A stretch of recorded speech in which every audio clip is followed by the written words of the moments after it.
te sirve para aprender y seguir adelante. ¿Sí o no? ¡Arriba las mujeres! Hijita mía, ¿qué es lo que pasa? ¿Por qué estás diferente? Te noto triste ni muy llorosa. Cuéntame por favor. Y mira que soy tu padre, y mira que soy tu amigo. En lo malo y en lo bueno estoy para ayudarte.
Eres muy joven, eres muy hermosa, con un futuro lleno de felicidad.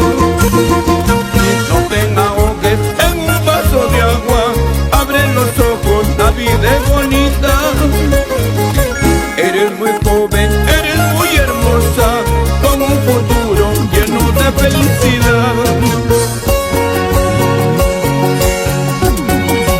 Sin llorar. Gracias, papá. Sin llorar. Muchas gracias por todo, sí.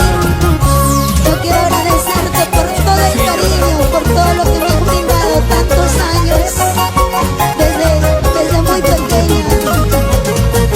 Te estoy muy agradecida, don Raúl. Gracias. Yo quiero pedir unas fuertes palmas, por favor, para un maestro, un papá grande. Gracias, papá, gracias. Y para mi papito, Juliancito, siempre en mi corazón.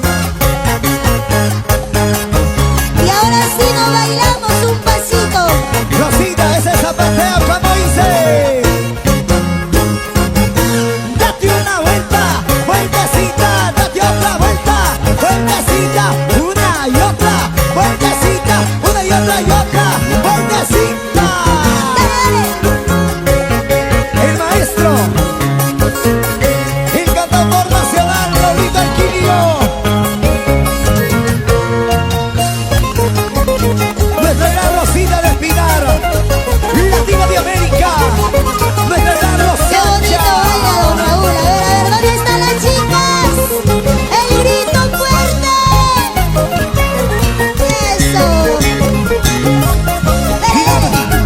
Y las manos arriba, y las manos arriba, las brazos arriba, eso, las manos arriba, las brazos arriba, eso. Rolito, ese zapateo, así, así, esa vueltita, así, así, ese zapateo, así, así, esa vueltita, ahí, ahí. Y esta es la inspiración de Cristina Alegría. Gracias. El arquitecto de Requinto, de Bellicita, Dale, dale. Ayacucho, Huamanga, Perú. Y las palmas, Arriba los las brazos palmas. arriba.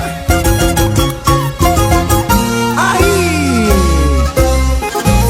¿Y dónde están las fuertes palmas para don Raúl y Rosita de Espinar? Gracias.